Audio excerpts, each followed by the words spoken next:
ጋይስ እንግዲህ ዛሬ ትልቅ ዩቲዩበር ሪኮመንዴሽን ያደረጋችሁ ፊልም ነው ላሳያችሁ ፈለኩት ማለት ነው።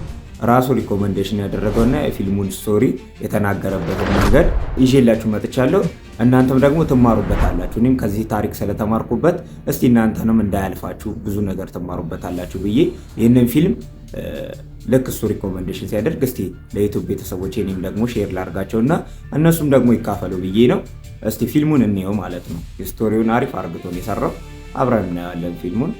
ይመቻችሁ። ሰብስክራይብ ማድረግ እንዳይረሳ።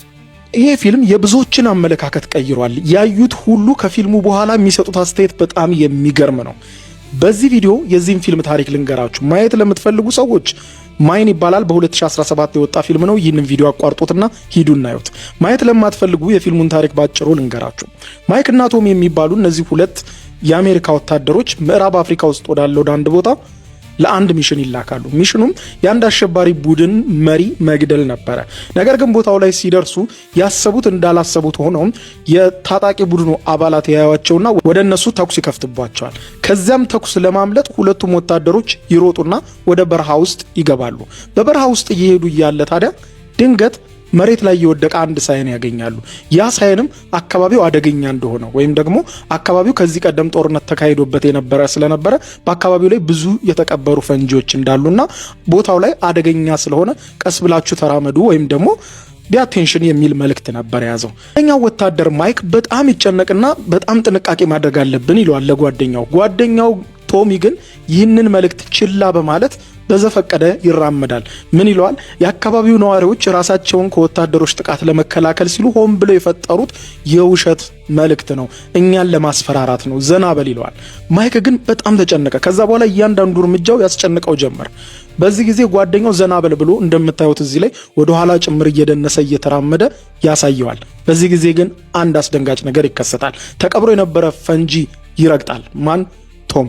አይዞህ አትፍራ ምንም የለም ሲለው የነበረው ቶም ፈንጂ ረግጦ ፈንጂው ፈንድቶ እግሩን ሙሉ ለሙሉ ይቆርጠውና ግማሽ አካሉ ይቀራል። በዚህ ጊዜ ጓደኛውን ለማዳን ማይክ ሊሮጥ ሲል እሱም ፈንጂ ረግጥና ቀጭ የሚል ድምጽ ይሰማል፣ ከእግሩ በታች ማለት ነው።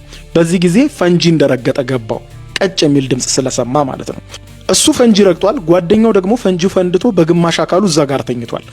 ጓደኛውን ደርሶ ማዳን አለበት፣ ግን እሱም ፈንጂ ረግጧል። ያንን የረገጠው ፈንጂ ላይ እግሩን ካነሳ ፈንጂው ፈንድቶ ይሞታል። በፈንጂው እግሩ የተቆረጠው ጓደኛው ቶምም እዛው አቧራው ላይ ወይም በረሃው ላይ እንደተኛ ሽጉጥ ያወጣና ከዚህ በኋላ ግማሽ አካሌን ሆኜ ወደ ቤተሰብ መሄድ አልፈልግም፣ ቤተሰቦቼን በጣም እንደምወዳቸው ንገርልኝ በማለት ራሱን ለማጥፋት ሽጉጡን ወደ ግንባሩ ላይ ያደርጋል። እዚህ ጊዜ ወታደሩ ማይክ ጓደኛውን ቶምን እንዳያድነው እሱም ፈንጂ ረግጧል፣ እሱም ከለቀቀ ይሞታል። ስለዚህ ጓደኛህን እባክህን ተው፣ እባክህን እረፍ እያለው ፊት ለፊቱ ጓደኛው ራሱን ያጠፋል። ምክንያቱም ግማሽ አካሉን ሆኖ ወደ ቤተሰቡ መመለስ ስላልፈለገ። በስተመጨረሻ ይሄኛው ጓደኛው አይኑ እያየ ፈንጂ ፈነዳበት፣ አይኑ እያየ ራሱን ሲያጠፋ ጓደኛው ተመለከተ።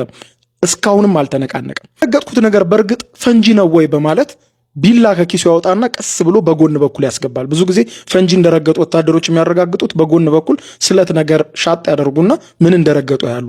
በዚህ ጊዜ አንድ ብረታማ ነገር ይነካና ፈንጂ መርገጡን ያረጋግጣል ማለት ነው።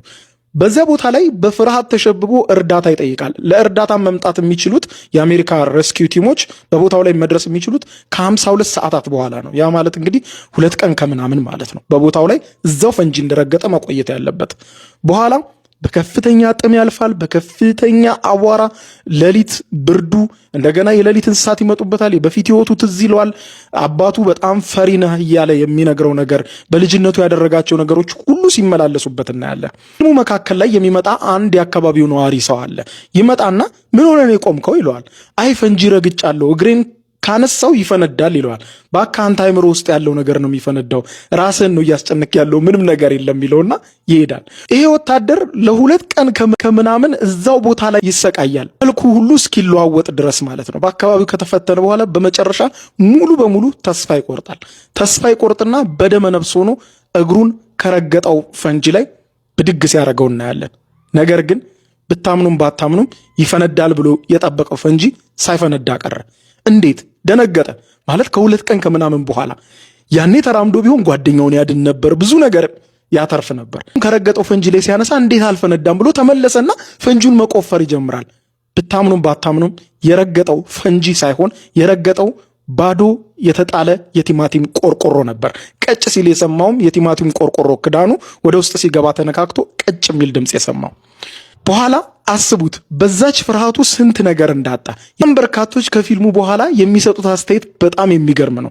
እድሜ ልካችንን የሚያስፈራን፣ የሚያሳድደን፣ የሚያስጨንቀን ነገር ልክ እንደዚህ የቲማቲም ቆርቆሮ ምንም ትርጉም የሌለው ነገር ነው። ብዙዎች ሲወድቁ ስላየን ተመሳሳይ መንገድ መሄድ ያስፈራናል።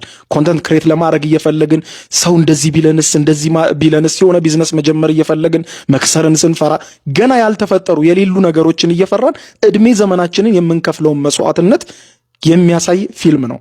በጣም የወደድኩት ፊልም ነው። እናንተስ እንዴት አያችሁት?